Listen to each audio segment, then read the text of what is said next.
Você está ouvindo Nerdcast no Jovem Nerd.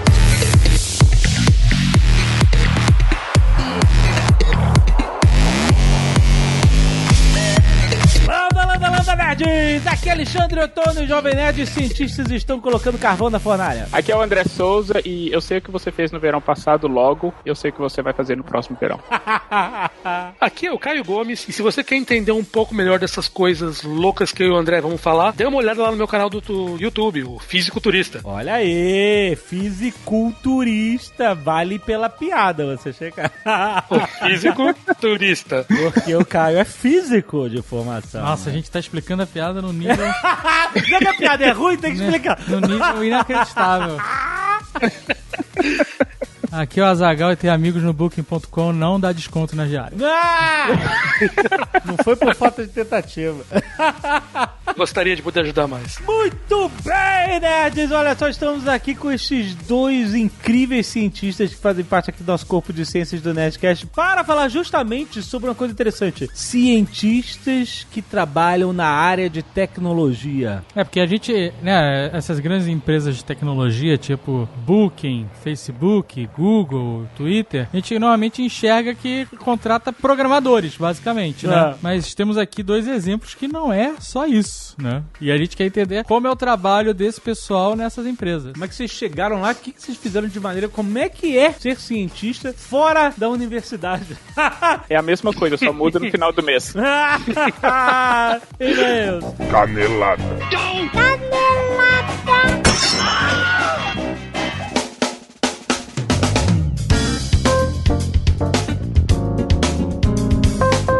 Muito bem, Azaghal, vamos para mais uma semana de e-mails e caneladas no Nerdcast!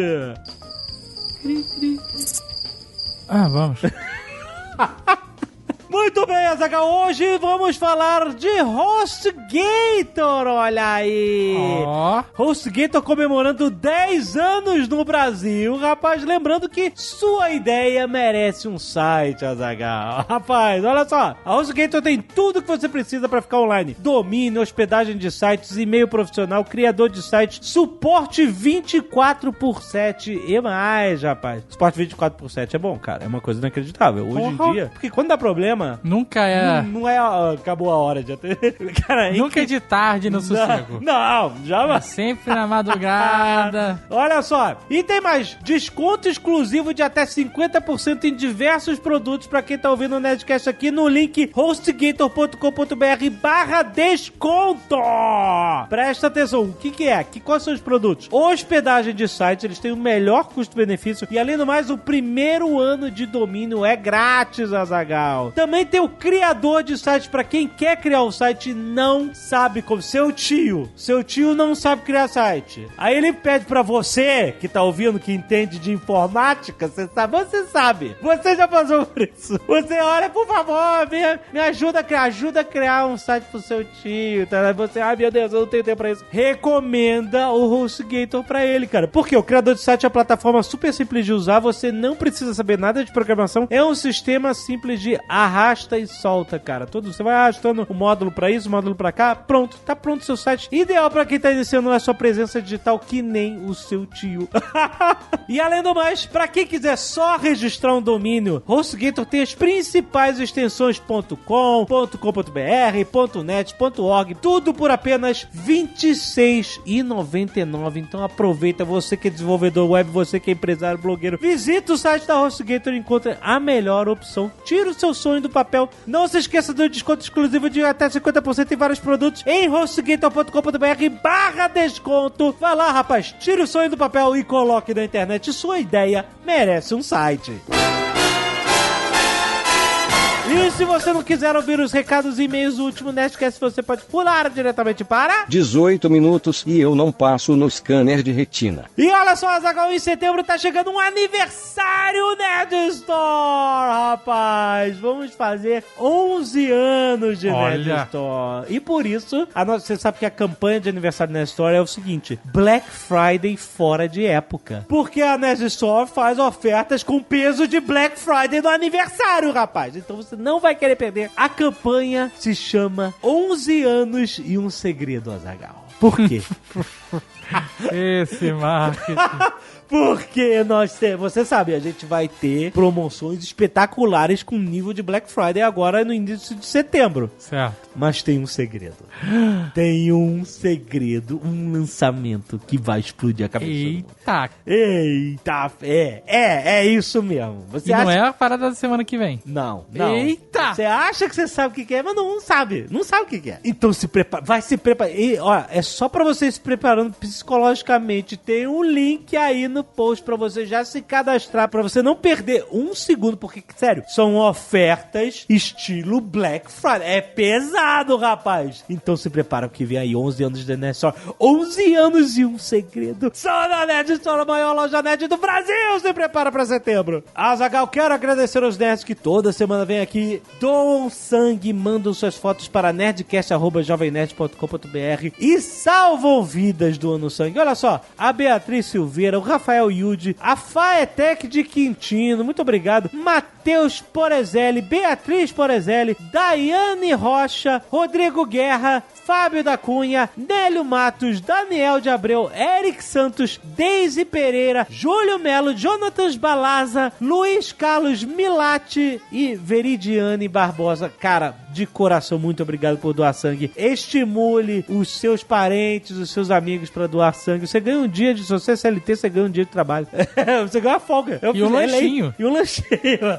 Mas ajuda quem precisa. Exato, que é o mais importante. Muito bom. E também ganha esse desconto no cinema. Ah, é? Agora tem desconto pra doador de Sempre sangue. teve. Sempre teve? Se informe.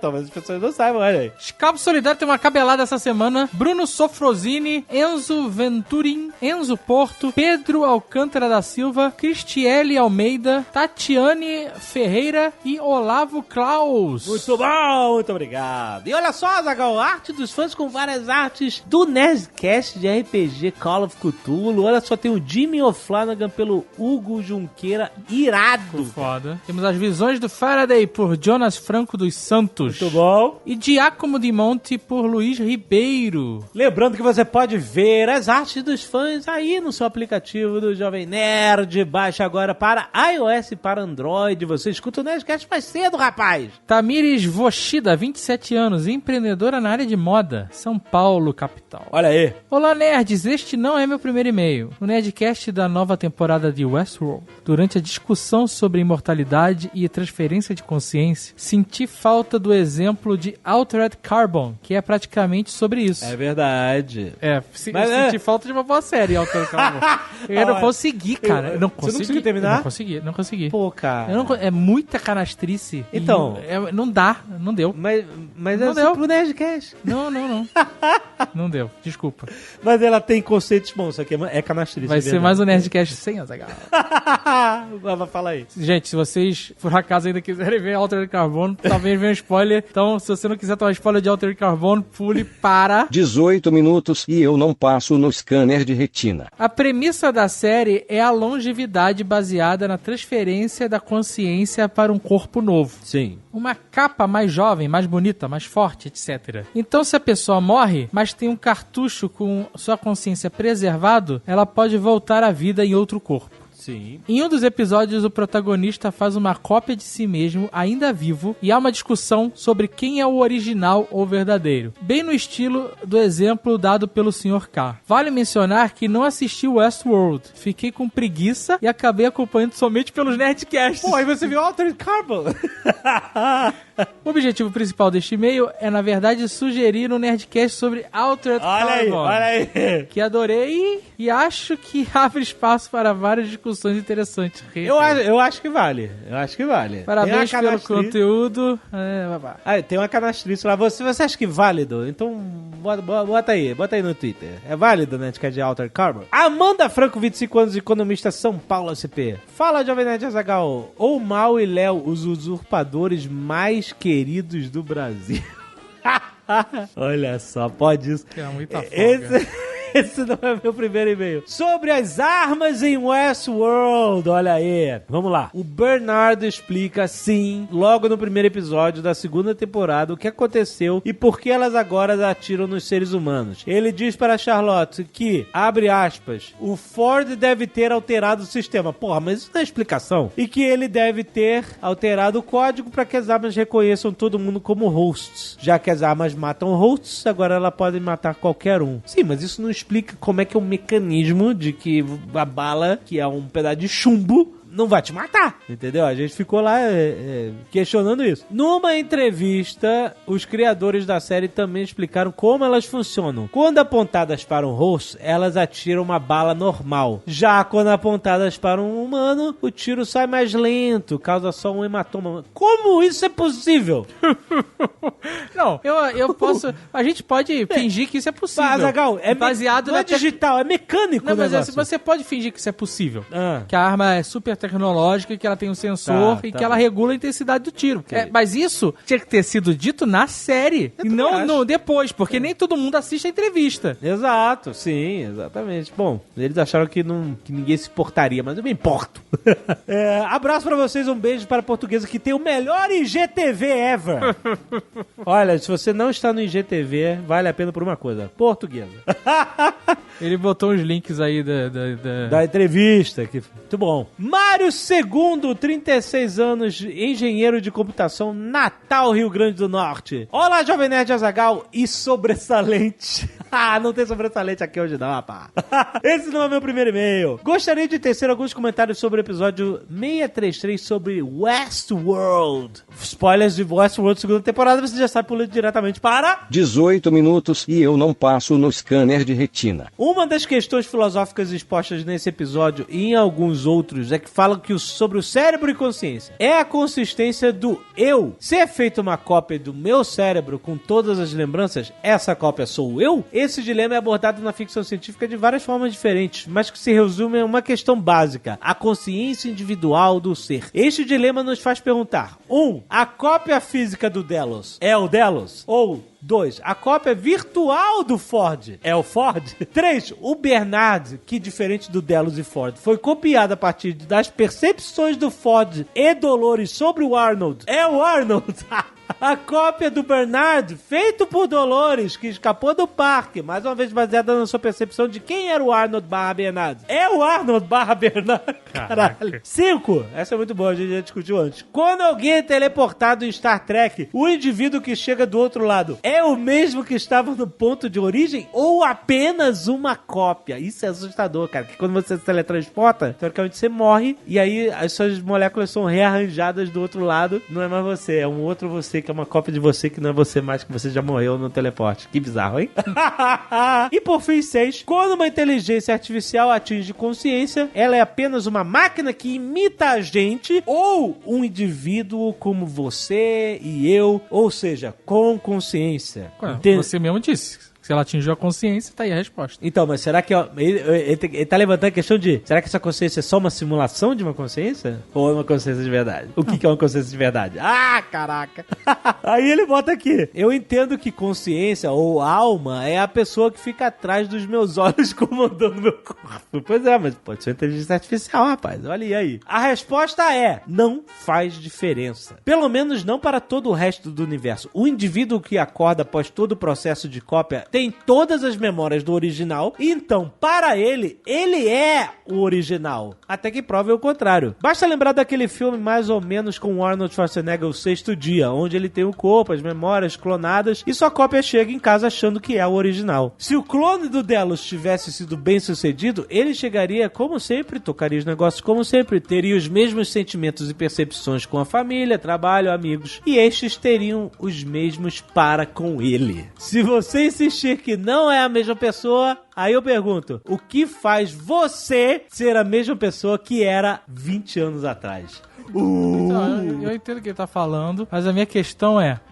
que eu botei no programa. Essa questão aqui que a gente tá definindo não é se você é uma pessoa ou não. Certo. Mas a questão da imortalidade que o Delos perseguia. Sim. Eu vou dar um exemplo aqui. Se o meu ciclo de existência Azaghal for interrompido agora e for reiniciado numa cópia de Azaghal daqui a uma semana, eu não alcancei imortalidade. Porque eu que buscava isso, tive o ciclo interrompido. Então, mas se a cópia que daqui a uma semana ressurgir tiver todas as suas memórias, você continua nele. Não, eu não continuo. Mas Porque eu tive um momento de ruptura, entendeu? Eu sei. A gente não sabe o que acontece quando a pessoa morre. Cientificamente a gente sabe, mas não filosoficamente. Certo. Talvez aconteça alguma coisa que, entendeu? Que não deixe essa continuação seguir. Vai que existe um afterlife. Aí eu não sei. Ou vai que existe algum efeito químico no cérebro, ou você percebe que está morrendo, você tem essa consciência na hora da morte. A gente não sabe. Mas independente de Afterlife, Mas entendeu? A questão é que cópia é cópia. Ela não é, a não ser que seja uma transposição física, cópia não é a mesma coisa. Então,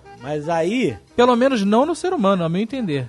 Mas ele tá extrapolando a ideia de que se a cópia nasce com todas as suas memórias, pra ela é você. Talvez pra você que morreu... Pra ela é. Então.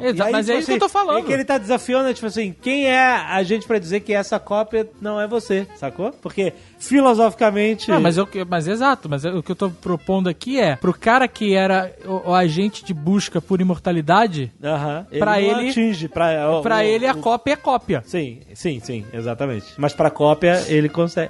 Bom, enfim... O e-mail dele continua aí. Segunda página, ele fala assim, olha, o que faz você ser a mesma pessoa que era há 20 anos? Isso você responderia, bem, o meu corpo, que é o mesmo corpo de 20 anos atrás. Pois, um estudo de 60 anos atrás conclui que cerca de 98% dos átomos do corpo humano são trocados em apenas um ano. Isso significa que anualmente 98% de você é substituído por uma cópia sua, com todas as suas memórias, sentimentos e percepções. Isso leva a entender que o que faz você é basicamente a forma e sequência como um punhado de átomos está arranjada, que não precisam ser nem os mesmos. Se isso puder ser replicado, a réplica será você, incluindo a consciência, é claro. Pare para pensar, será que o seu eu do ano passado não está morto e a pessoa que está lendo este e-mail não é apenas uma pessoa diferente, pelo menos 98% dela, com as mesmas memórias e sentimentos e percepções de 2017? Ou, digo mais, percepções diferentes que você não tinha. Sim. Você muda também a sua psique. O estudo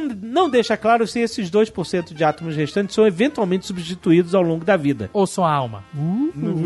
Mas eu escolho acreditar que esses 2% são as bactérias do nosso intestino, que elas vivem e que são elas o que realmente fazem ser nós mesmos. No final de contas, nós todos somos lactobacilos vivos.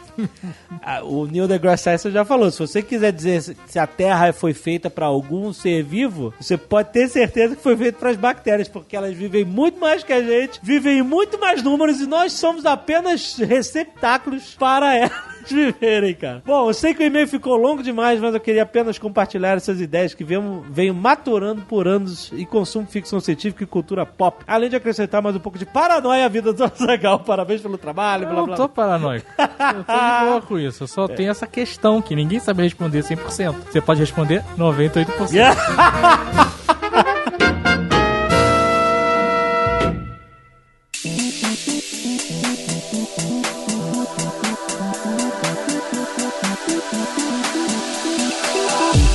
Quando a gente fala da carreira científica, a gente normalmente pensa na carreira acadêmica. Vai dar aula na universidade, vai fazer pesquisa. Vai sofrer. Tentar fazer pesquisa. Tentar fazer pesquisa, etc. Mas a gente quer com esse Nerdcast, né, ter o depoimento de vocês, que são dois cientistas que foram trabalhar no mercado de tecnologia, de alta tecnologia. Lá na frente, a inovação, cara. Manipulação. Manipulação é inovação. Por exemplo, o Caio, físico, já trabalhou no apontador, já fez lá um robô de comprar e vender ações.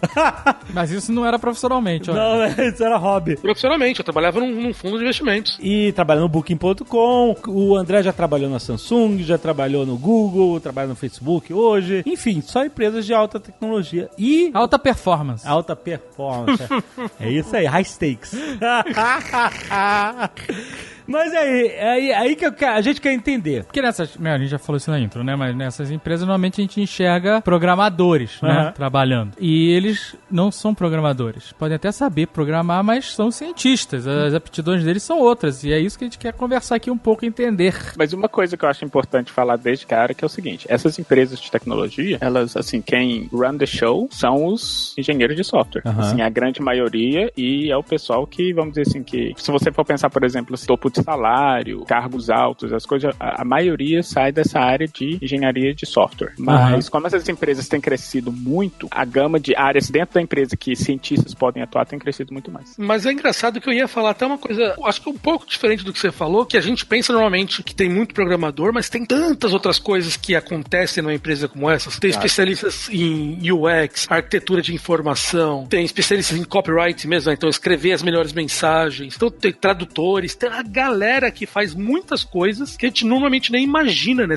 que estão trabalhando ali para poder entregar o produto para você. Então a gente pensa muito nos programadores, mas tem muita gente em torno disso tudo para poder entregar algum produto. Mas aí, deixa eu perguntar, lá no início, quando vocês se formaram, vocês tinham isso em mente? Trabalhar em empresas gigantes, multinacionais, com tecnologia? No meu caso, não, até porque isso acontece um pouco até hoje. As universidades, tanto no Brasil quanto nos Estados Unidos, ainda focam muito em carreira acadêmica quando se fala de mestrado e doutorado. A minha formação, por exemplo, foi dentro de uma universidade que o doutorado era preparação para mercado acadêmico. Tanto é que, assim, o treinamento que a gente tem na universidade é um treinamento para ser professor. Você aprende a publicar, você aprende a orientar alunos. Não tem ainda nas universidades, na grande maioria das universidades, ainda não tem um treinamento específico para, olha, você pode ir para o mercado. Então, assim, eu não tinha isso em mente e dentro da universidade, praticamente ninguém tinha isso em mente. Todo mundo que estava estudando ali estava pensando em trabalhar com estudo, com educação. Isso. Ninguém ali estava pensando em ir para uma empresa grande de tecnologia ou de finanças, o que seja, né?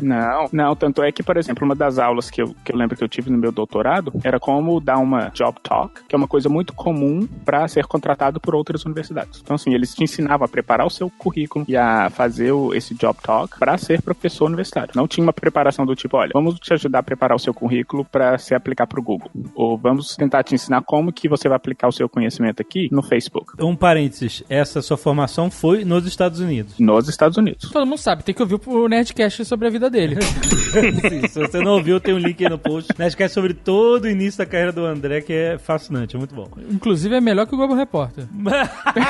É verdade, é verdade. A única desvantagem do Nerdcast é que não tem a mãe do André. Que é verdade. Sensacional. É verdade. Fica a dica, ó, mães de cientistas, faz um Nerdcast. Mãe do André daria um Nerdcast. Dá. Ela topa. Caio, e você? Você se formou no Brasil? Mais ou menos. Na verdade, minha formação é uma parte no Brasil, parte na França. Foi exatamente igual ao André. Então eu sempre quis ter uma carreira acadêmica. Eu sempre quis seguir nessa área. Então, quer dizer, eu fiz minha graduação na França, fiz um dos meus mestrados na França, e eu sempre quis seguir nessa área. Era realmente o sonho da minha vida continuar fazendo como um pesquisador acadêmico, fazer física teórica e pesquisar nesse tipo de coisa. Mas o que aconteceu foi quando eu estava ali, final do mestrado, início do doutorado, eu comecei a ver, apesar de eu gostar muito de fazer ciência, eu não gostava do ambiente acadêmico. Eu não gostava de certas escolhas e certas coisas que eu ia ter que abrir mão no ambiente acadêmico. Entre elas, a citar o salário, por exemplo. Excelente. Excelente. Nossa, eu adorei essa sinceridade. Eu ia fazer piada, mas era a realidade. Não, cara, eu via colegas meus que eram pós-doutores morando numa república com a mulher e o filho, sabe? Nossa, pois é. Só o 3D pode fazer isso. Não dá mais. E uma coisa que a gente pode falar no decorrer do programa é essa discrepância salarial, ela é real e ela é até, vamos dizer assim, desleal para o mercado acadêmico. O mercado acadêmico não consegue competir ainda em termos salariais com a indústria. Então, isso é uma diferença muito, muito grande. E você, o André, ele estava nos Estados Unidos, que a diferença, talvez o salário como doutor ou como um professor mesmo, talvez não seja tão grande, mas você tem muitas bolsas e muitas coisas que permitem você fazer a tua pesquisa. Nessa época, eu estava no Brasil mesmo. E eu via meus colegas, eu via esse tipo de coisa, assim, eu falava, eu não sei se eu quero fazer isso. Então, Então eu tomei uma decisão muito maluca na época, principalmente estando no Brasil, que foi de largar tudo e ver como eu conseguia me virar como um cientista no mercado. E como é que você fez isso? Na época, basicamente, o que se falava muito, principalmente para físicos, pessoas que tinham uma formação muito mais de modelagem, programação, igual eu tinha, o que se falava muito era mercado financeiro. Quem trabalhava no mercado financeiro e tal. E começava a se falar muito dos fundos quantitativos, né? Fundos que rodavam fazendo trades no mercado puramente com decisões feitas por modelos matemáticos. Isso mais ou menos que época? Isso 2008, 2007, 2008. 10 anos atrás. 10 anos Nem era atrás. nascido ainda. No auge da crise, maluco. Qual crise? Qual crise? Porra, o auge da crise é hoje, caralho. Crise de 2008. Meu primeiro dia no emprego foi o dia da quebra do Lehman Brothers. Caraca! Então, Você teve alguma coisa a ver com isso? Exato, né? Muito suspeito. Foi um bom dia pra poder se acostumar o que seria trabalhar no mercado financeiro. E o que eu fiz foi basicamente, eu falei, é isso que pode fazer. Na França eu tive a chance de conversar com pessoas que eram cientistas e estavam indo pro mercado financeiro. Eu falei, é o que eu posso fazer, eu vou tentar. Eu basicamente abri uma lista de todos os fundos quantitativos do Brasil. Novamente, ia se citar 4 na época. O que é o desculpa, o fundo quantitativo é um fundo que funciona com um modelo matemático, ou seja, robô. É um robô que faz decisões, é isso? Exatamente. Machines! Como é que o Marco Gomes fala? Nenhum emprego tá seguro. Os robôs vão tomar o seu emprego. Meu emprego está seguro, isso. É uma Siri do mercado financeiro. Você vê que o Caio, ele na verdade, ele é um traidor da raça humana. Ele tá empoderando essas máquinas. Tá é isso? ensinando as máquinas a tirarem empregos e ajudando o Marco Gomes no bordão dele. Vamos ver o que o futuro vai acontecer ali, né? Mas, então, e eu... Agora que você tá do lado certo, né? Cadê o futuro? Não sei se eu sou o único não, André. Não.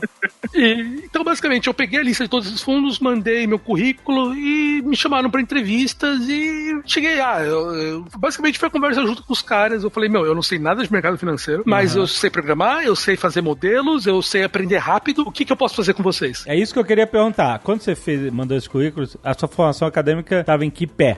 Já tinha um mestrado completo. Você tinha um mestrado, ok. Tinha um mestrado completo. Em física? Em física teórica de altas energias. Caraca, é bonito o título. É. Parabéns. Mas o que significa? Às vezes o título é foda e não é nada demais no negócio também.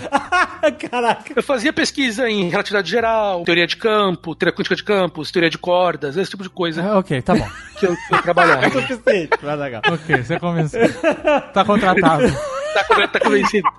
Mas aí você falou um negócio chave aí. Falou, sabia programar. Você sabia programar? Isso, já sabia programar. Você acha que sem saber programar você teria entrado nessa? Só com o seu conteúdo acadêmico? Acho que não. Coding era importante pra você. O code é muito importante nessas áreas, porque o que você vai fazer, independente do que você vai fazer, vai muito ser você trazer resultados, você conseguir mesclar a quantidade de dados para poder trazer resultados. Isso você faz através de coding. Mas aí eu te pergunto, você acha que o coding te colocou pra dentro e o seu mestrado, toda a sua formação foi um plus para os caras sentirem firmeza em você? Ou você fez o uso do seu conhecimento acadêmico também unido ao coding?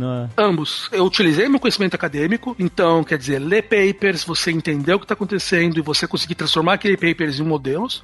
Você começa a fazer ligações bizarras. Então é muito engraçado. Eu lembro que o Arnaud, que era o head do fundo, ele teve um dia que a gente estava discutindo um modelo e eu falei assim, cara, isso aqui me lembra como um modelo que a gente fazia para poder fazer uma determinada coisa em espaços curvos de relatividade geral. As coisas que eu olhava me lembravam física e eu conseguia fazer muitas coisas porque eu estava fazendo ligações entre o que eu sabia de física, o que eu sabia de matemática, o que eu sabia de finanças, que obviamente eu comecei a estudar a partir dali, mas não é só que eu joguei fora o meu conhecimento. O meu conhecimento estava lá e ele me permitia fazer coisas que outras pessoas talvez não enxergassem por causa disso. E uma coisa que é bom falar também é o seguinte, quando você tem uma formação, por exemplo, igual a do Caio, que é uma formação em física teórica, você acaba criando uma forma de pensar matematicamente que isso vai acabar se aplicando em todas as áreas da sua vida. Então, uma coisa interessante, por exemplo, a maioria dos cientistas de dados em empresas de tecnologia geralmente tem formação em física. E a ideia toda é que eles têm um conhecimento matemático tão específico e um mindset matemático tão sólido que ele pode ser aplicado em diversas áreas em que se trabalha com dados, por exemplo. Interessante. Essa questão de, por exemplo, da formação, você tem a sua formação, sei lá, as disciplinas que você fez, mas você acaba tendo uns certos conhecimentos que são mais implícitos implícitos que você adquire no decorrer da sua formação, que faz uma diferença muito grande quando você vai entrar nessas empresas de tecnologia. Então eles já procuram, eles já querem isso, eles querem esse perfil. Já querem. Em alguns países, Estados Unidos, aqui na Europa, o pessoal vai em universidade de física e tenta contratar físicos, porque eles querem encontrar esses caras para poder levar para lá e poder fazer, porque o pessoal,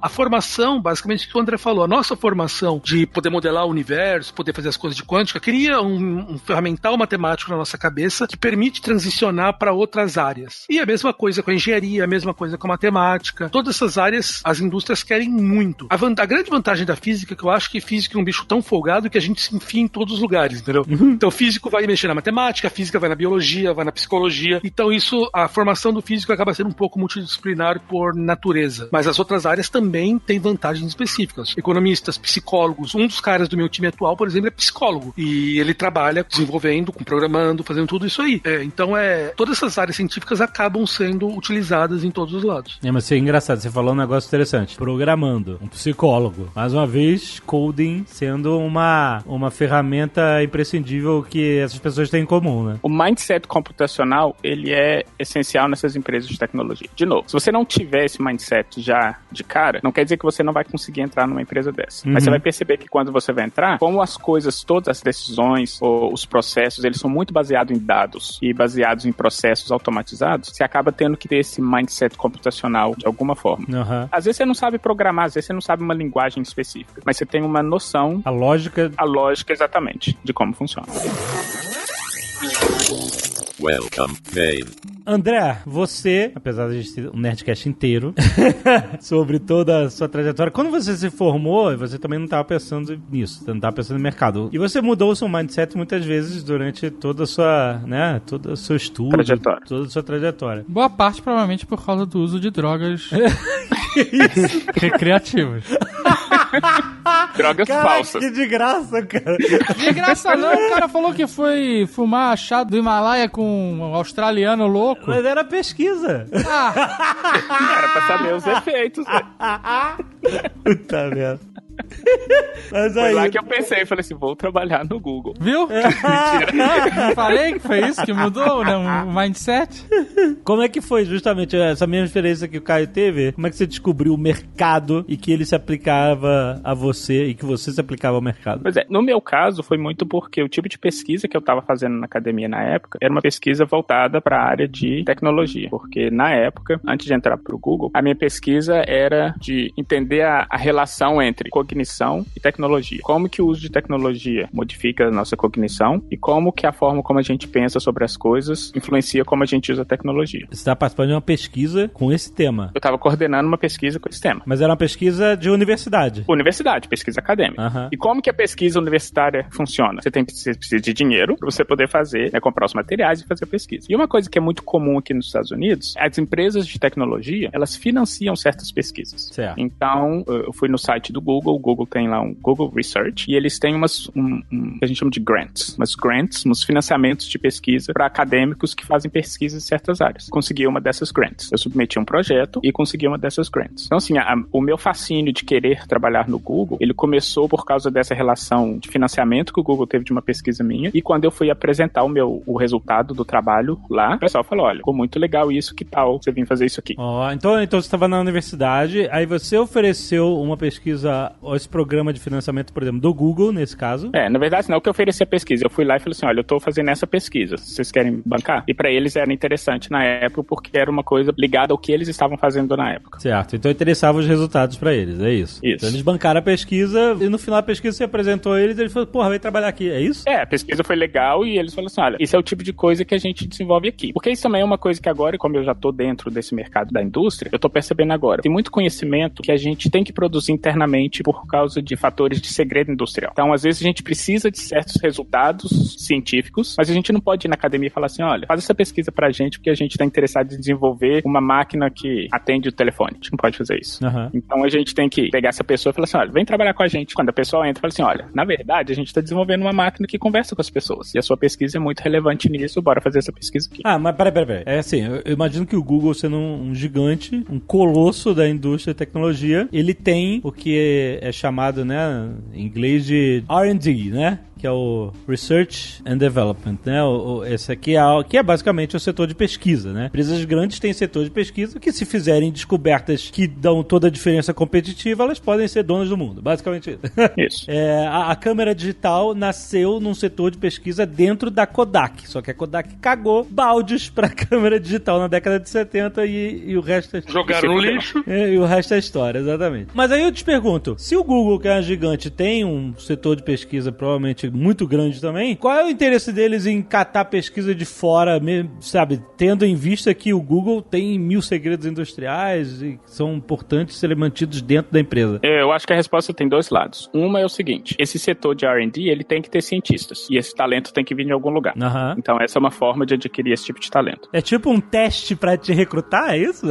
Como se fosse. Como se fosse. Olha, a maioria do staff de pesquisadores, de cientistas dentro do Google, por exemplo, são pessoas que já participaram de algum tipo de pesquisa desse tipo. Certo. Demonstrar esse tipo de interesse. Uhum. E o segundo ponto é o seguinte, ainda existe muita pesquisa básica que a indústria ainda não financia. Porque é pesquisa que, olha, a gente vai adquirir um conhecimento X muito incipiente sobre alguma área. E como ainda é um conhecimento ainda que não pode ser aplicado, ainda não tem gente dentro da indústria fazendo esse tipo de pesquisa. E até porque, assim, a forma como a gente é avaliado, isso a gente pode até falar também mais tarde no programa, a forma como a gente é avaliado dentro da indústria é muito em termos de impacto. Sua pesquisa, ela tem que ter um impacto no produto que a empresa está desenvolvendo. Sim. E ainda tem muita pesquisa de caráter básico, por exemplo. A pesquisa que eu estava fazendo, por exemplo, ela era de caráter básico. Eu estava querendo saber, basicamente, qual que era a diferença cognitiva entre usuários de iOS e Android. Não vou falar nada. A cara da Zagal, deixa eu tá vendo a cara da Zagal. Tô curioso. Eu posso falar do resultado. Olha, a gente tem um negócio que chama Need for Cognition, que é basicamente uma medida que fala qual que é a tendência que a gente tem de engajar pensamento analítico. E isso varia de pessoa para pessoa. Tem pessoas que têm uma capacidade maior, tem pessoas que têm uma capacidade menor. E, de novo, isso não é inteligência, é capacidade de pensamento analítico. São pessoas que elas agem muito menos impulsivamente e muito mais analiticamente. Uhum. Queria saber se existia uma diferença nesse quesito cognitivo entre pessoas que naturalmente usam Android e pessoas que naturalmente usam iOS. E por que eu tive essa ideia? Sempre escutamos aquela coisa do tipo, porque o bom do Android é que o Android você pode customizar, você pode mudar a porra toda. Uhum. E o iPhone nunca muda, usa daquele jeito. Então eu queria saber, por exemplo, se pessoas que usam iPhone, por exemplo, eles têm esse need for cognition menor do que pessoas que usam Android, porque eles não precisam engajar em tanto pensamento analítico, por exemplo, para mexer no telefone. Certo. E o resultado foi exatamente esse. As pessoas do iPhone, elas têm um need for cognition um pouquinho menor do que os usuários do Android. Ou seja, menos necessidade de fazer pensamentos analíticos, é isso? Isso. Tendência a pensar de forma analítica. Ou seja, menor quem usa o iOS. Menor. Quem usa iPhone. Então, por exemplo, essa é uma pesquisa básica. Qual é a implicação que isso tem para um produto? A gente ainda não sabe. Mas o que a gente pode especular? Por exemplo, a UI, que a gente chama de a interface. Uhum. Eu achei que você tava com saudade de Minas. A interface do iPhone, ela é uma interface geralmente mais intuitiva. E por ela ser mais intuitiva, as pessoas utilizam menos recursos cognitivos para poder mexer naqueles aparelhos. É mais no automático. Vai meio no automático. O Android, como ele é menos intuitivo, as pessoas têm que usar um pouquinho mais de recurso analítico para poder usar talvez as mesmas funções do iPhone. Então, como que a indústria usaria isso? Por exemplo, como que o Google, na verdade, usou isso? Um dos principais projetos carros-chefes do Android agora é simplificar o sistema operacional de forma que ele fique tão intuitivo quanto o iOS, quanto o iPhone. E isso vem, em parte, dessa pesquisa que eu mostrei que é menos intuitivo e as pessoas acabam tendo que ter um esforço cognitivo maior. Agora, é ruim ter um esforço cognitivo maior? Pode ser. Geralmente, quando você usa mais recurso cognitivo, você tende a ter o que a gente chama de cognitive depletion, que é basicamente isso. Você usa os seus recursos, então quando você tem que apreciar alguma coisa, seu cérebro já está cansado. Então, por exemplo, os usuários de Android, eles tendem a ficar com muito mais raiva quando alguma coisa não funciona do que um usuário do iPhone, quando alguma coisa não funciona. É mesmo? Porque tem, assim, cognitivamente falando, a pessoa fica, vamos dizer assim, mais cansada de ter tentado várias coisas no Android antes de perceber que não funciona do que no iPhone, por exemplo. A não ser que você seja um usuário de iPhone e tente usar o Android.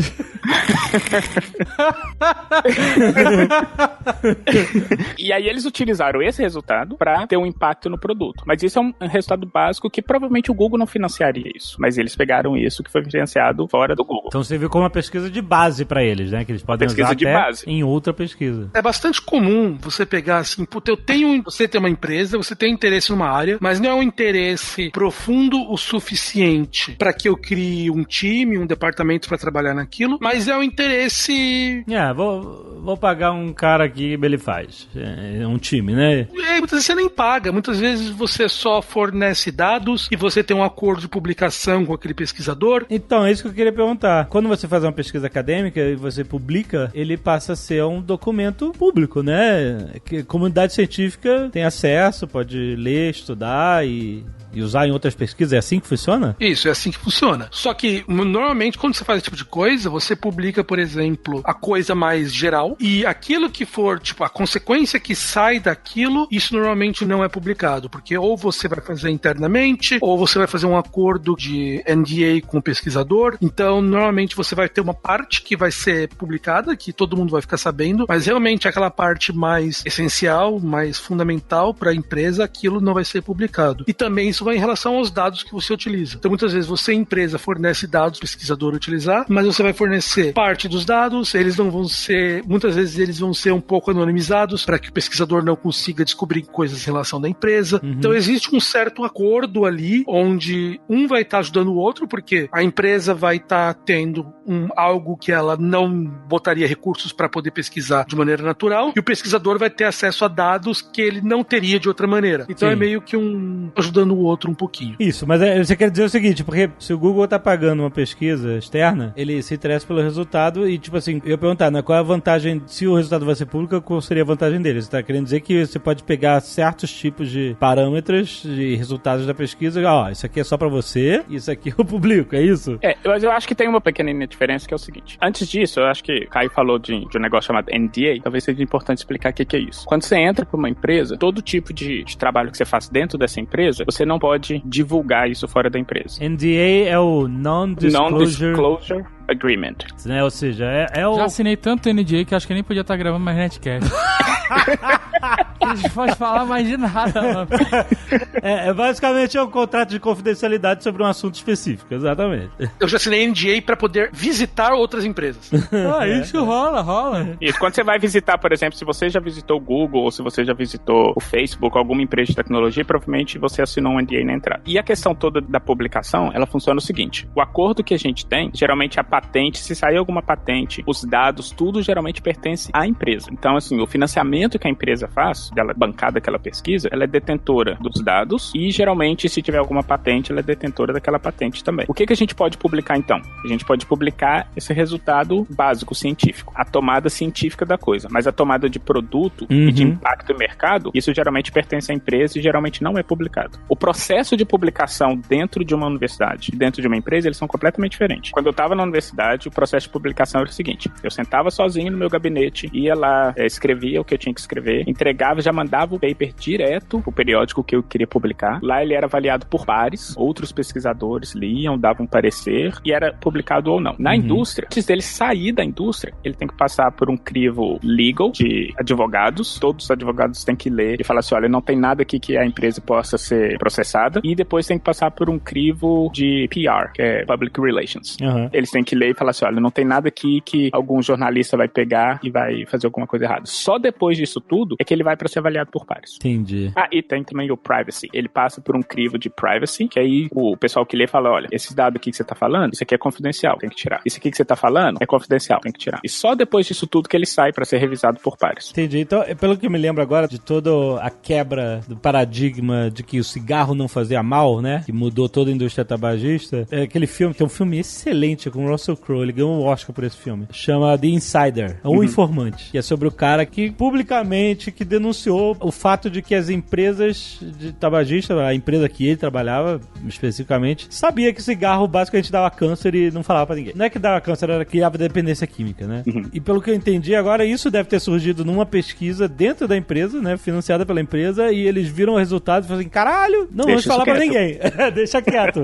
Tanto que um dos grandes problemas desse filme é que ele quebrou todos os NDAs possíveis. Quebrou o NDA. A parada era o seguinte, ele ia quebrar o NDA ele não poderia fazer isso, mas eles conseguiram fazer com que a justiça quebrasse isso, né? Como ele estaria depondo num caso de justiça aberta, a justiça demandaria que ele falasse essas coisas, então eles conseguiram, através disso, falar, né? Denunciar a parada. É meio complicado porque, legalmente, o fato de você ter um NDA não te isenta de denunciar coisas ilegais. Mas eles poderiam, sei lá, processar o cara até o fim da vida e ele... Obviamente, o NDA, na verdade, ele só tem algum valor quando a coisa dá merda. Aí o NDA, ele tem um valor específico, mas antes disso, ele não tem valor. O que o André sabe que a gente não sabe? Nunca vão saber.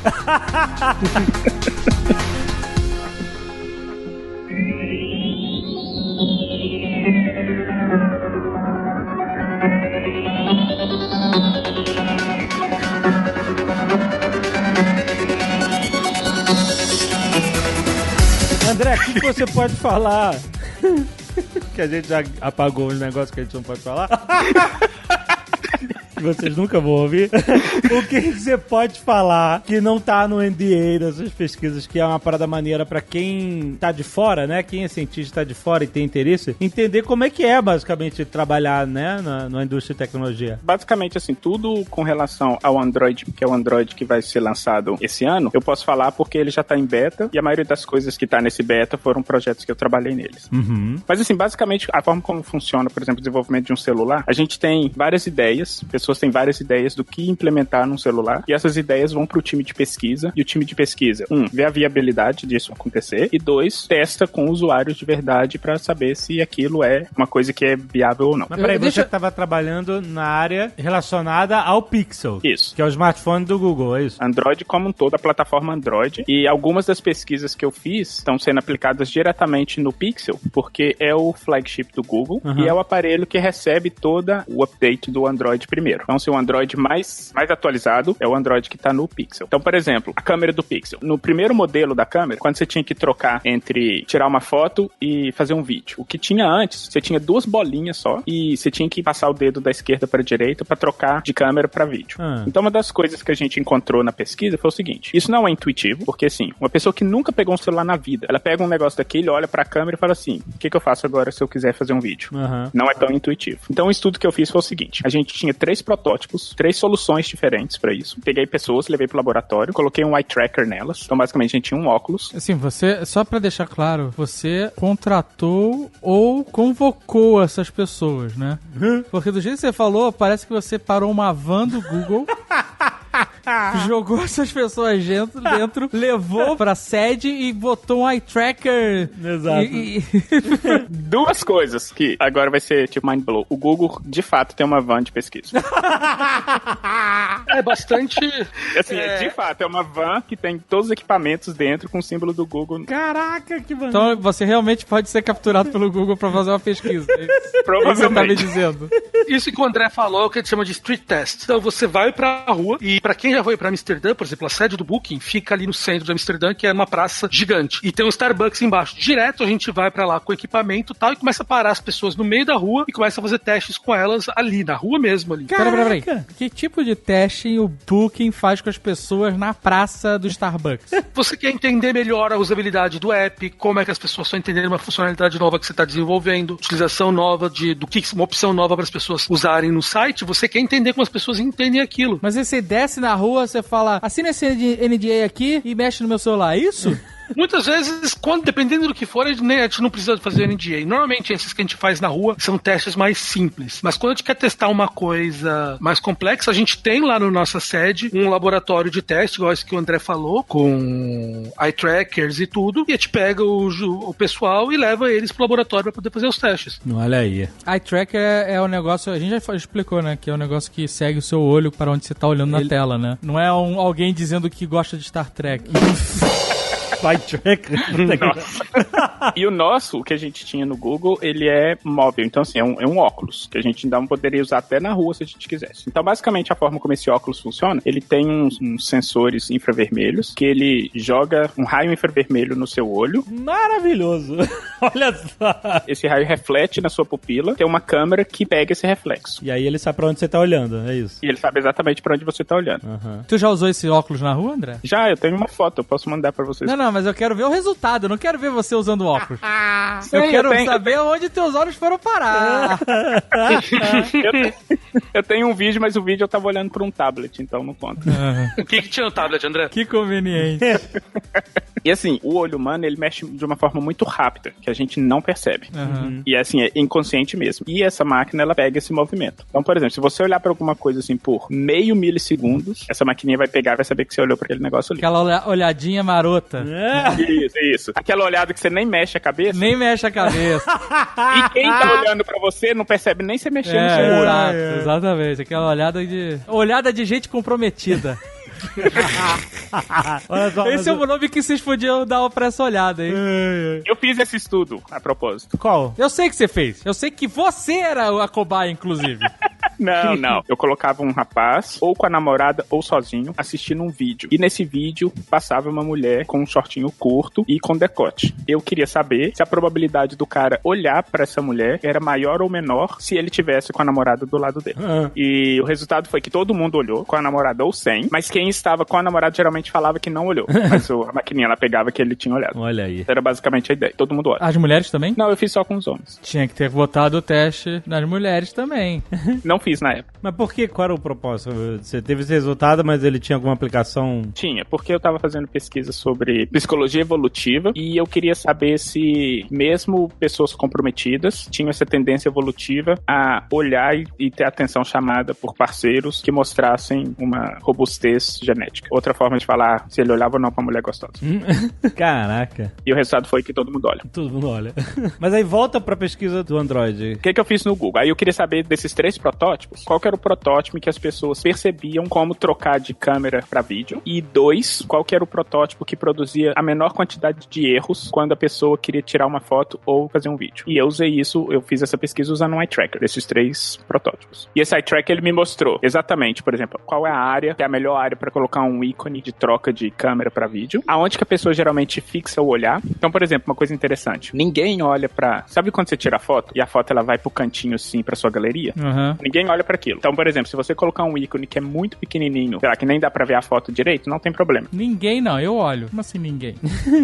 Geralmente as pessoas olham de fato, mas ela tem que ter um objetivo muito específico. Na hora da foto, tipo, se você, sei lá, você tava lá em Amsterdã, você viu uma coisa legal, você pegou o seu iPhone, tirou a foto e olhou a foto e falou, nossa, ficou legal. Nesse processo inteiro, você não olhou pra esse ícone. Ah, não, tá, isso sim, com certeza. O ícone pequenininho... O álbum de fotos. Isso. Que tá ali no cantinho.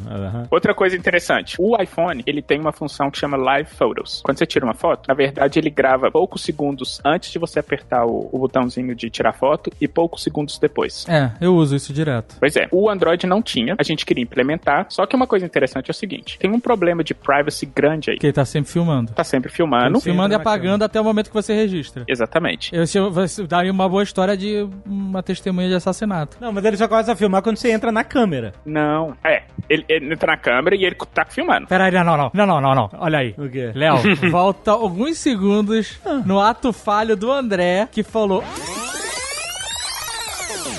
Não. E depois... Não. É isso, gente. Seu celular tá gravando o tempo inteiro. Deixa eu explicar tecnicamente como funciona. Você abriu a sua câmera, ele tá filmando. Esparadrapo no celular, já, agora. Fita isolante no celular. Aí você apertou, aí ele tirou a foto. O que ele vai fazer? Ele vai apagar tudo que ele tava filmando desde que você abriu, mas vai manter poucos segundos antes e poucos segundos depois. Tem cache? Não. Não é possível. Caraca, demorou. Mano, André, tava pensando, o que eu posso dizer sobre isso? Não, no seu celular não tem. Na nuvem, com certeza. Mas a questão toda é que o problema de privacidade aí é grande. A gente teve um caso de uma mulher que ela tirou uma foto, aí na hora que ela tava baixando o celular dela pra colocar no balcão, o celular filmou o número do cartão dela. E ela mandou essa foto pra uma pessoa. Só que ela mandou a foto. Ela achou que era só a foto, e na verdade foi a foto com esse clipezinho. Então a outra pessoa viu o número do cartão de crédito dela. Então a questão toda é o seguinte. E assim, teve esse caso, e tem milhões de outros das pessoas que fazem isso cagando, por exemplo. Exatamente. Bate selfie no banheiro, acha que tá tudo bem, abaixa o celular, tá sentado na privada. Exatamente. Tu acha que não acontece, Jovem Nerd? Quem vai de selfie cagando, cara? Caraca, André, me ajuda aqui. Você já tirou foto assim? Cara, as pessoas usam o celular no banheiro o tempo inteiro. Mas cagando, porra. Você nunca abriu sem querer ou querendo a câmera do seu celular no banheiro? Talvez. Aí, Sem ó. querer, I rest sem my querer. case. I rest my case. Tem você cagando na nuvem, Jovem Nerd. Só pra você saber. E a questão toda é a seguinte: a gente precisava de uma forma de mostrar pro usuário que quando ele tira essa foto, tem alguma coisa ali sendo gravada. Então a gente precisava saber aonde colocar esse ícone que avisava e como fazer um ícone que chamava a atenção do usuário pra ele olhar lá e falar assim, olha, tá gravando alguma coisa. E a gente fez esse estudo também utilizando o eye tracker. Aonde na tela que era o melhor lugar pra ele prestar atenção nisso e que tipo de movimento que a gente tinha que fazer nesse ícone pra atenção dele ser chamada pra esse ícone. Quanto custa um eye tracker? É $75 mil. Nossa! O equipamento é isso? Esse óculos? Você tem um pra emprestar? Caraca! Não. Caraca, cara. Uma empresa como o Google, por exemplo, eles compram, mas as outras empresas menores, geralmente eles alugam esse equipamento. É claro. Cara, $75 mil pro Google. Não é nada. É a moeda. Comprou 10. Comprou 10 e pediu desconto. Quando eu estava na universidade, eu também comprei um eye tracker pro meu laboratório. Certo. E o processo foi o seguinte: ganhei o financiamento, aí óbvio que a universidade fica com tanto, então eu tive que pegar mais 3 financiamentos. Nossa. Comprei o eye tracker. Primeiro que eu precisei de uma aprovação da universidade para poder comprar, que demorou mais ou menos uns 2-3 meses. Caraca. Fiz o pedido do eye tracker, demorou mais ou menos uns 4 meses pra ele chegar. Nossa. Cara, e a pesquisa fica dependendo disso? Fica dependendo disso. Fica esperando. parada lá esperando. Caraca, cara. Quando eu estava no Google, cheguei lá, eu percebi que não tinha um eye tracker no nosso departamento. Aí eu cheguei pro meu gerente e falei assim, tem esse equipamento, tal, não sei o que, será que eu posso comprar? Ele falou assim, pode. Ok. Aí como é que é o processo de autorização? A gente tinha um cartão corporativo. Todo funcionário tem um cartão corporativo. Ela falou assim, compra no cartão. Aí eu falei assim, não precisa de aprovação? Ela, não. Caraca. Isso foi 15 minutos de conversa. Eu comprei, uma semana depois ele estava entregue. Impressionante. Parabéns. Essa é a diferença. Caraca. De indústria para academia. Isso é uma das diferenças que a gente tava falando lá no início. Salário, velocidade. Caraca, cara. Que incrível. Welcome, game. Vamos supor que você trabalhe com o Instagram. E aí algum amigo seu te dá uma ideia foda pro Instagram. Ele nem cobra por essa ideia. Por que essa ideia ainda não foi aplicada? Que filha da puta. Por 2 motivos. Eu acho, assim, eu tô suponhando. Supunhetando, né? Primeiro que se a ideia for implementada, provavelmente esse seu amigo vai querer uma parte da grana. Não, o amigo assina. Assina, liberando, só pra poder usar. Pode falar qual é a ideia? Não sei, porque depois se a ideia vira de verdade, vai que o mas amigo quer cobrar. Ué, mas tu teve a ideia. Quem disse que eu sou amigo?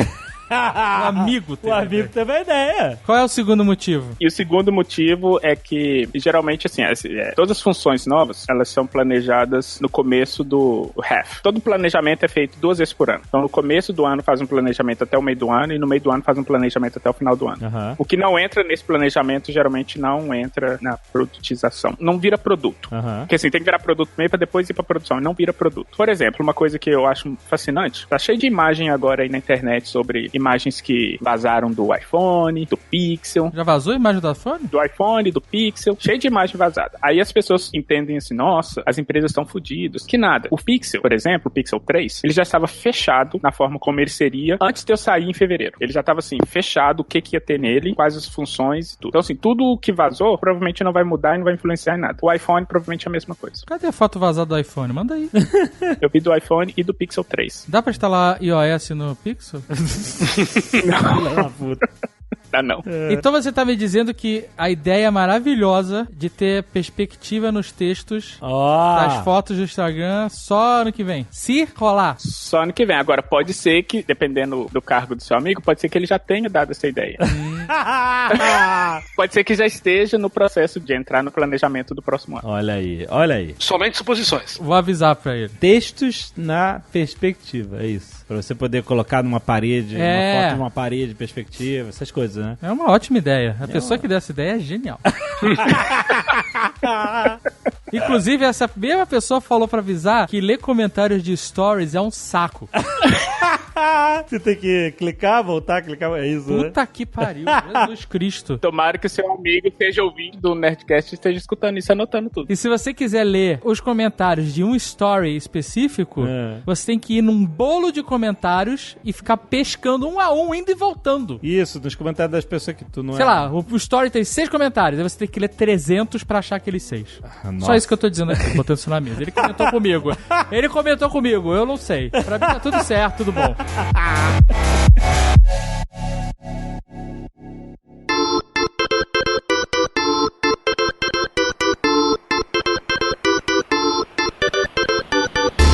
Eu quero saber o seguinte, como vocês chegaram nessas empresas? Qual foi o processo? Eu vou dar um exemplo. Tem um amigo nosso que trabalha nos Estados Unidos, ele foi recrutado por uma empresa via o LinkedIn. Que isso? Você virou um eco agora? Caralho, que porra assustadora. Tá com saudade do Carlos?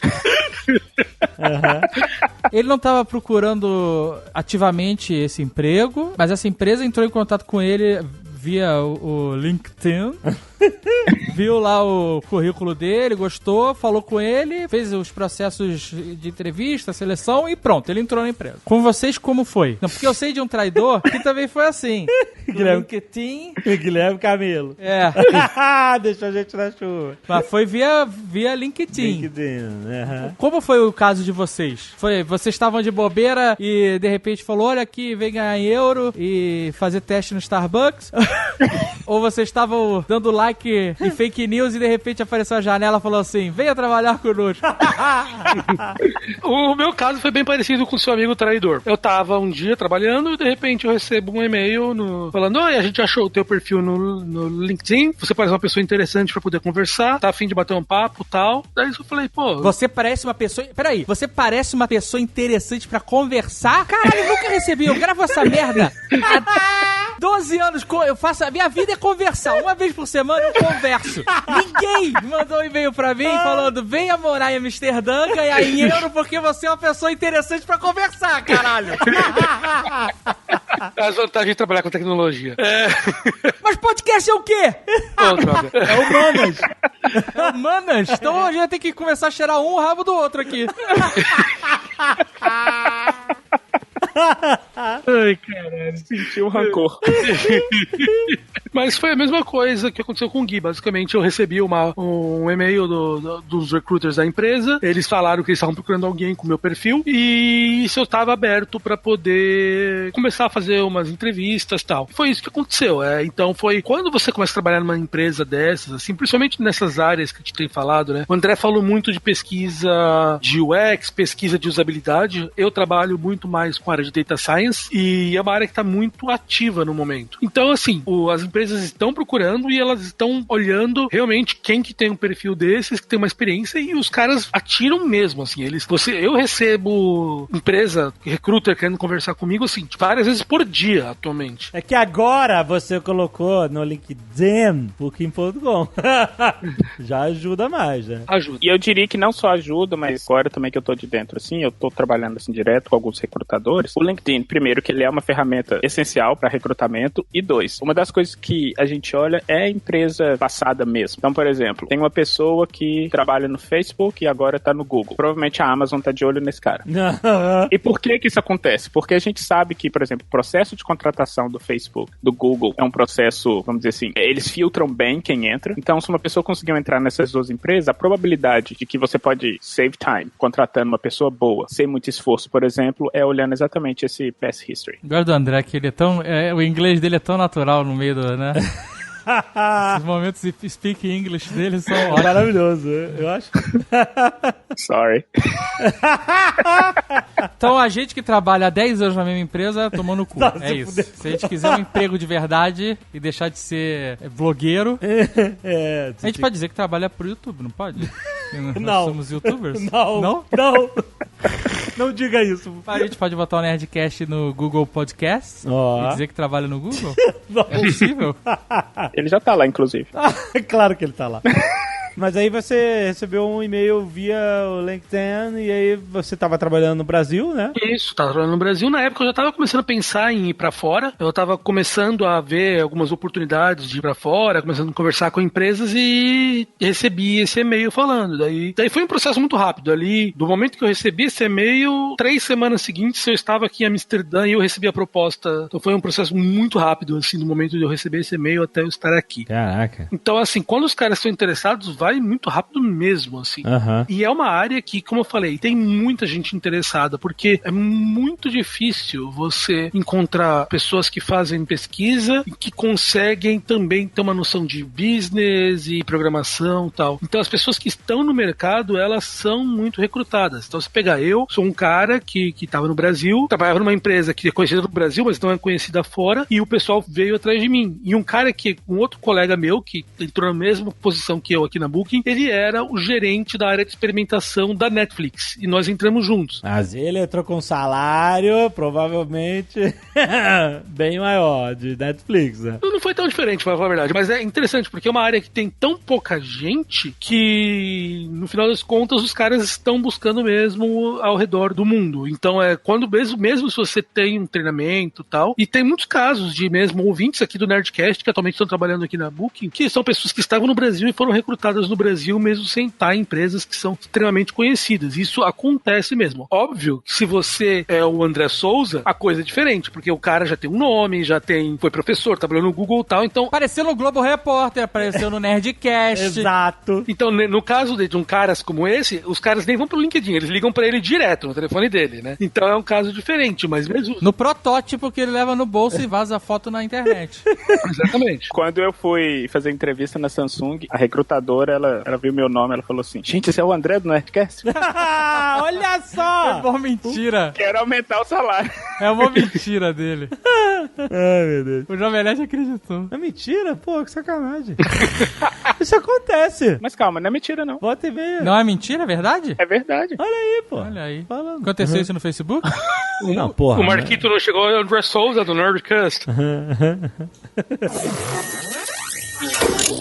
Welcome, Fame. Caio, conta um pouco mais da sua experiência como físico e como pesquisador aí no Booking.com. Então, eu vou falar um pouco sobre o que eu faço, mas também não só o que eu faço, mas que colegas meus que estão em posições semelhantes em outras empresas, pra poder dar uma ideia. Conta aí como que você me convence a comprar a passagem mais cara, achando que é mais barato e ainda ficar feliz.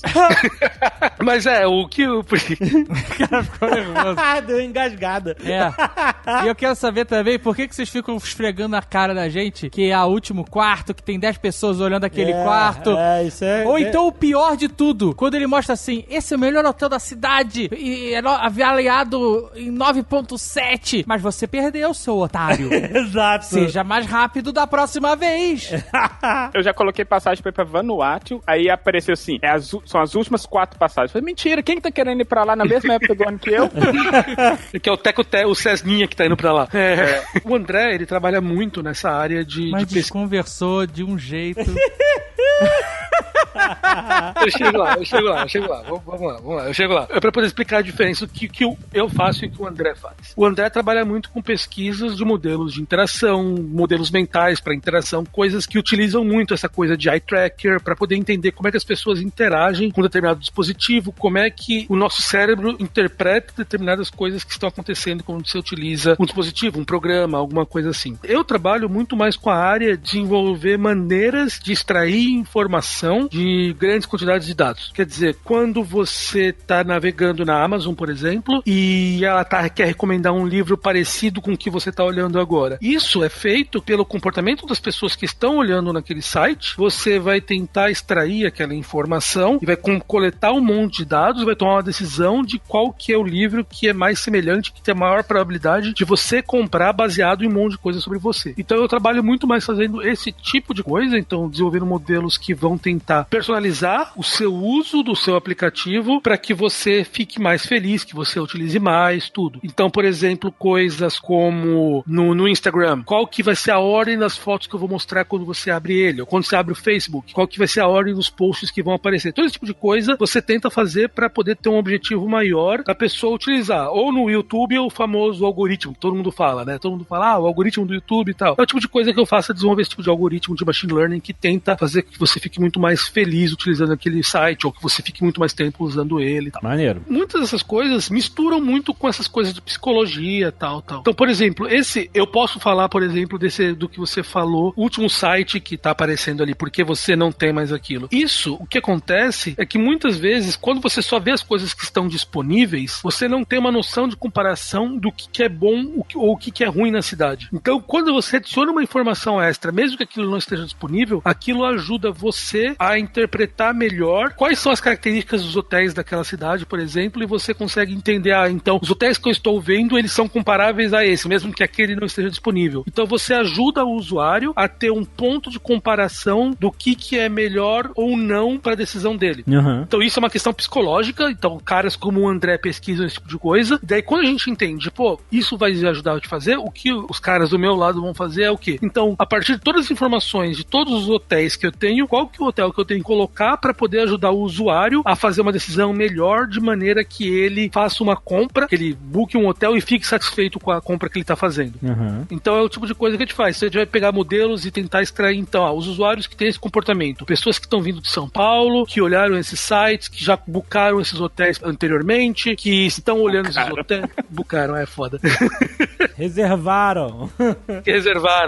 Que reservaram outros hotéis anteriormente, tem essas características, como eles se comportam, e você tenta encontrar alguma coisa on the fly, no momento que ele está realmente usando o site, para poder colocar lá e fazer com que ele tenha uma decisão que vai ajudar ele a fazer essa comparação melhor. Então, esse tipo de decisão realmente on the fly no momento, aqui eu estou falando de site, mas ele pode ser utilizado em diversas coisas. Esse mesmo tipo de técnica, por exemplo, ele pode ser utilizado num carro que está andando na rua e você vai ver uma placa. Quando eu vejo aquela placa, o que eu tenho que fazer o carro para poder não causar um acidente? Ele vai ter que buscar toda a informação em volta do modelo de treinamento dele e determinar que aquela placa significa pare, então o carro do Tesla vai ter que começar a brecar. Esse tipo de coisas são coisas muito semelhantes, porque você tem informações que as pessoas fizeram no passado, como elas se comportaram, você vê uma coisa e você tem que tomar uma decisão baseado nisso. Mas, ô Caio, deixa eu te perguntar, tu é candidato a presidente aí? Por quê? Por que tu não respondeu a porra da pergunta, filha da mãe? Tu deu uma volta, filha. Olha, presta atenção. Por que aparece você se fudeu, não conseguiu reservar esse quarto, seu otário? Não, então, mas não aparece isso. Não aparece você se fudeu. Mas a ideia realmente é te oferecer um... Aparece booking, você quase conseguiu. Booking. Aparece. Mas agora, Você quase conseguiu. Amsterdã. Próximo à casa do Caio Gomes. Check-in. Eu vou botar que eu quero ir voltar pra lá. Vai. Vai lá perto da casa do Gui Camilo. 4 dias, um quarto. 4 dias aí, cara. Perto da casa do Caio, que é a área nobre. O triplex, tudo, né? Pesquisando aqui, tá demorando, hein? Eu vou botar eu sou Genius, então vamos botar Genius na frente. Não tá me dando opção de só Genius, por quê? Não sei se tá cheio, não sei. A cidade tá cheia pra caramba. Aqui, terceira opção, safado! Caraca, como eu tenho raiva disso. Aqui, ó. Deixa eu tirar o print. Dá o print, Vocês podem ver aí agora. Aí o print. Pra quem tem o aplicativo do Jovem Nerd, ó, você vai ver agora. Quem tá escrito? Harbor Suites. Fantástico. 9.1. 196 avaliações. Localização 9.6. Aí tá em vermelho na tua cara, assim. Você quase conseguiu. Nosso último quarto esgotou há 3 dias, otário. Muita procura nas suas datas. Nós temos mais quartos aqui. Confira mais abaixo. Terceiro! Caraca, isso é um escrotidão inacreditável, cara. Então, como é que a gente faz muito esse tipo de experimento? A gente tenta... Eu posso explicar psicologicamente por que isso então, daí. Psicologicamente a gente faz essas coisas, mas como é que muitas vezes a gente chega nessas coisas sem ter uma motivação psicológica como o André por trás? Muitas vezes o que a gente faz atualmente é uma coisa que o pessoal chama de A/B testing. Então, basicamente, muitos desses testes que o pessoal faz que a gente mostra para os usuários a opção. Então, essa é o site atual e B com uma variação que é um teste que a gente quer fazer. Então, o botão vermelho é o botão azul. A gente fica olhando o comportamento do usuário e fica vendo como ele se comporta quando ele vê o botão vermelho ou o botão azul. E a gente tenta ver qual que é o comportamento que chega melhor ao resultado que a gente quer. Que os usuários comprem, não reclamem, tal e tal. Então, muitas dessas coisas, essas tags que você está vendo aí escritas, não é que elas foram pensadas previamente. A pessoa viu que quando ela escrevia algo parecido com isso, gerava uma reação no usuário. Mas como é que você vai... De novo! conseguiu! De novo, você quase conseguiu! Como é que você vai saber a E reação? todo lugar que é você quase conseguiu. Tá aqui, de novo. É o melhor lugar, não é? É, 9.1. É fantástico. Você quase conseguiu um lugar fantástico em Amsterdã. Como é que você sabe a reação, Caio? Você sabe que a minha reação é essa? Você previu isso? E você botou mesmo assim? Sempre que aparecer essa porra, você tem que escrever pau no seu cu. Caio Gomes. Mas não, o que acontece é que a gente consegue ver que isso causa, quando você tem um usuário navegando sem essa coisa e outro usuário navegando com essa coisa, você vê que os usuários têm essa coisa, por exemplo, eles clicam mais em outros hotéis. Tá. É isso que eu ia falar agora. Você dá um desespero no cara. Dá um desespero, tipo assim, meu Deus, me fudi, tá eu tenho que conseguir. Tá acabando. É pra comprar na loucura, Azaghal. Compra... É sempre isso, compra de impulso. Pra tu comprar de impulso, com medo. Mas não é só, tipo, a compra. A gente vê que ele compra, mas ele não cancela depois, ou ele não liga reclamando. Então a gente olha vários fatores pra poder entender. De novo, caralho! Para com isso, cara! Você tá fazendo agora isso de propósito? Ele tá lá. Mas olha só, teve um estudo que foi feito uma vez, que foi o seguinte: o pesquisador chamava o cara pra uma sala. André Souza. Tipo o André Souza. Na verdade foi um amigo meu chamado, ele chama Dan Ariely. Ele chamava o cara pro laboratório e falava assim, olha, eu tenho aqui esses 3 quadros, escolhe um pra você. Aí geralmente a pessoa escolhe o que ela acha que é melhor pra ela. Ela vira e fala assim, eu quero esse aqui, que eu vou levar pra casa esse aqui. Aí ele fala assim, ok. Aí ele sai da sala, pega os 3 quadros, sai da sala e fala assim, eu vou lá buscar pra você. Aí ele volta pra sala e fala assim, olha, infelizmente, esse que você escolheu não tem. Então, queria que você escolhesse um outro. Aí geralmente, o que era pior antes, passa a ser o melhor. É, porque bate o desespero, bate água na bunda. Exatamente. É isso aí. Então, quando você tem uma opção que é muito boa, mas que por algum motivo você não consegue ter essa opção, a próxima opção, que não é tão boa, você já vê ela como uma opção excelente. Então, a probabilidade de você escolher aquilo é muito maior. Eu li um artigo aqui também que é assim, existe uma argumentação do conformismo dentro da sua mente. Você argumenta com você mesmo que a sua escolha, no final das contas, foi a melhor. Foi a melhor. Mesmo que não tenha sido a melhor, porque você não teve outra opção. É o famoso é o que tem pra hoje. Exatamente. É o que tem pra hoje e você se conforma, exatamente. E isso que o André falou é o que o pessoal chama muito de técnicas de persuasão. Muitas empresas, elas fazem determinadas coisas pra tentar, e muitas vezes quando a gente fala persuasão, isso tem uma ideia que é uma coisa ruim, mas é que muitas vezes você tem tanta informação aparecendo que você precisa passar a informação pro usuário pra poder ajudar ele na tomada de decisão. Vamos falar que a Amazon tem um livro e ela sabe que você, por todas as coisas, ela sabe que tem uma grande probabilidade de você comprar aquele livro, mas ela sabe que em estoque ela tem só mais 2 livros daquele. Então ela pode pegar e colocar um aviso pra você, ei Alexandre, ou ei Dave, eu tenho só mais 2 livros desse, está acabando. Isso vai te associar no teu cérebro uma noção que aquele livro que você tem interesse está acabando, e isso pode te levar a tomar uma decisão de comprar agora e não comprar no futuro. Eu sei disso porque quando você tá no Booking, também ele pode dizer assim, quando você tá vendo um hotel que tem disponibilidade, ele fala assim, tem tipo 3 caras olhando essa parte aqui. Não, e quando ele fala mais safado do que ficar esfregando na tua cara que você perdeu o melhor quarto do planeta, é quando ele fala assim, só tem um. Ó, esse quarto aqui é ótimo, mas só tem um. Essa é a última chave. E tem 3 caras olhando. E tem 3 vagabundos olhando. Vai pegar a chave ou o que tu vai fazer? Exatamente. Aperta o botão verde, garante essa merda. É, isso aí.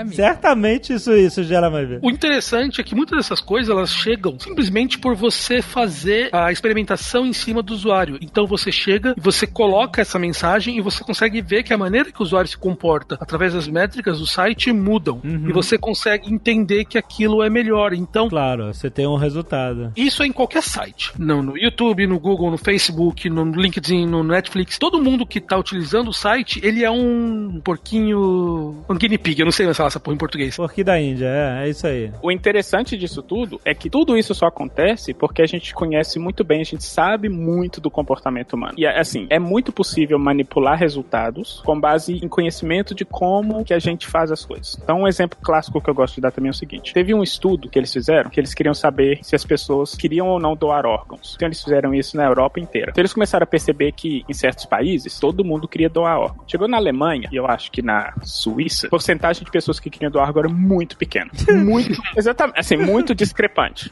Mas eles começaram a tentar entender por quê. Aí eles começaram a olhar as perguntas. Geralmente essa pergunta vinha no processo de quando você vai fazer a sua identidade. Eu vou parar de olhar o Booking aqui, porque daqui a pouco eu tô reservando um hotel. Tô nervoso aqui já. Tô quase, sem querer não, querendo, que é pior. Aí a pergunta que eles tinham é o seguinte: marque essa caixinha se você quer doar órgão ou não. A outra pergunta era: marque nessa caixinha se você não quer doar órgão. A questão toda é a seguinte: a gente sabe do comportamento humano que a pessoa simplesmente não marca. A pessoa não lê e não marca. Eu sabendo disso, eu manipulei a pergunta de forma que, quando a pessoa não marca, ela faz o que eu quero que ela faça. Então, assim, baseado nesse comportamento que a gente sabe do ser humano, que ele, assim, ele não vai marcar uma caixinha, eu vou e formulo a pergunta de forma que, quando ele não marca a caixinha, ele faz exatamente aquilo que eu quero que ele faça. E isso que o André falou é muito interessante, porque tem uma outra pesquisa que mostra o seguinte: vamos falar que a Amazon chega lá e fala, eu vou te entregar, você vai fazer essa compra e você tem entrega gratuita. As pessoas, elas vão entender que ela tem entrega gratuita e algumas pessoas não vão atentar muito a esse fato. Mas se eles vão lá e colocam um quadrinho dizendo que é um quadrinho que você pode selecionar, então desses quadrinhos selecionados dizem, está pré-selecionado falando, eu quero entrega gratuita. E isso não faz diferença nenhuma, você pode clicar ou não, não importa, a entrega vai ser gratuita. Mas o fato de eu colocar uma opção que você vai ter que tomar uma decisão de entender que aquilo é entrega gratuita, faz com que as pessoas absorvam aquela informação e entendam que aquilo é uma opção disponível para eles. E eles vão se comportar de uma maneira melhor com aquilo. Então, sempre que você coloca uma dessas coisas assim, que faz a pessoa se atentar ao fato que existe uma opção, a pessoa passa conscientemente a perceber que aquela opção tá lá. Então, é muito comum você ver em sites tal, as pessoas colocando opções que são estúpidas. Você fala, que caras burros, por que eu tô colocando? Por que tem um clique aqui dizendo que é uma coisa que não vai mudar nada? Mas é o fato que ter essa checkbox lá faz com que as pessoas percebam que existe. Porque aquilo existe, exatamente. E aí pode alterar o comportamento. Altera o comportamento dela, exatamente. Caraca. E isso é muito engraçado, porque tudo isso é testado. De novo, a gente testa tudo isso, a gente faz realmente experimentos, a gente, como se fossem experimentos científicos, a gente põe os usuários, é igualzinho a gente faz o experimento de um remédio. Você divulga, distribui os usuários, você tem os resultados que você quer ver e você consegue ver que mais pessoas se comportam da maneira que você quer, ou não. A essa altura do campeonato, o Azaghal já deve estar arrumando a mala pra ir pra Amsterdã. Vou até arrumar o quarto de hóspede aqui já. Porque se bobear, você já sabe até qual quarto que eu peguei, né? E é muito engraçado, porque eu tenho um grande amigo meu que ele é o gerente de experimentação, ele era, né, da Netflix. E uns 3 anos atrás, teve uma grande reformulação da Netflix, todo mundo ficou falando, ficou uma bosta, isso eu não preferia muito mais como estava antes, tal. Normal. Mudou essa reação normal. Só que todas as mudanças que eles fizeram foram testadas. E depois até saíram artigos, tudo, onde você via que, apesar das pessoas estarem reclamando, você via que aquela nova interface que todo mundo achou ruim, ela melhorava muito a usabilidade do site. As pessoas viam mais filmes, as pessoas ficavam mais tempo na Netflix, elas navegavam melhor, elas escolhiam mais filmes diferentes. Então é muito engraçado que muitas vezes, conscientemente, os usuários estão achando ruim, porque ele mudou. Então ele fala, isso é ruim. Mas quando ele vai utilizar, e sem perceber conscientemente, ele está utilizando melhor. E para a empresa, não importa o que você acha, entre aspas, importa o que você faz. Exato. Se você está vendo mais filmes, se você está muito mais interessado na plataforma, então você vai utilizando mais. E tudo isso é testado, tudo isso a gente tem números e tudo isso a gente sabe já. Então é muito engraçado que muitas vezes a gente vê as pessoas reclamando, mas isso é um absurdo. Eu vejo muito isso eu até fiz um vídeo no canal falando sobre isso, que eu vi as pessoas reclamando no YouTube, que o YouTube mudou isso, é um absurdo, isso é uma droga tal. Só que eu tenho certeza absoluta, e o André que trabalhou na Google pode confirmar provavelmente, que todas aquelas mudanças que os caras fizeram foram testadas, ele já sabe como as pessoas vão se comportar, ele já sabe que aquilo vai trazer mais utilização pro site, que as pessoas vão ver mais vídeos e tal. Então é muito engraçado que conscientemente você acha que aquilo é ruim, mas inconscientemente você está fazendo exatamente aquilo que a empresa quer. Tudo isso a gente faz realmente com dados. É muito legal isso. Muito interessante, muito bonito, mas nada disso justifica vocês ficarem fazendo isso com a gente. Pra gente pegar o primeiro quarto mais caro que aparece. Vê o balanço trimestral dele, vai ver se não justifica. André, você pode falar onde você tá trabalhando agora? No Facebook. Você pode falar o que você tá fazendo no Facebook? Isso eu não posso.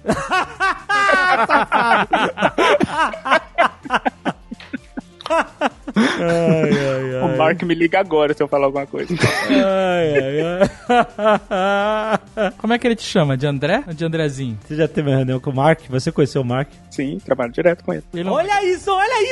Ele é um lagarto mesmo? Não. Ou ele é um robô? Ele é um robô. Não, ele é nerd. Manda um abraço pra ele. Vou deixar. Ele vai escutar esse programa, com certeza.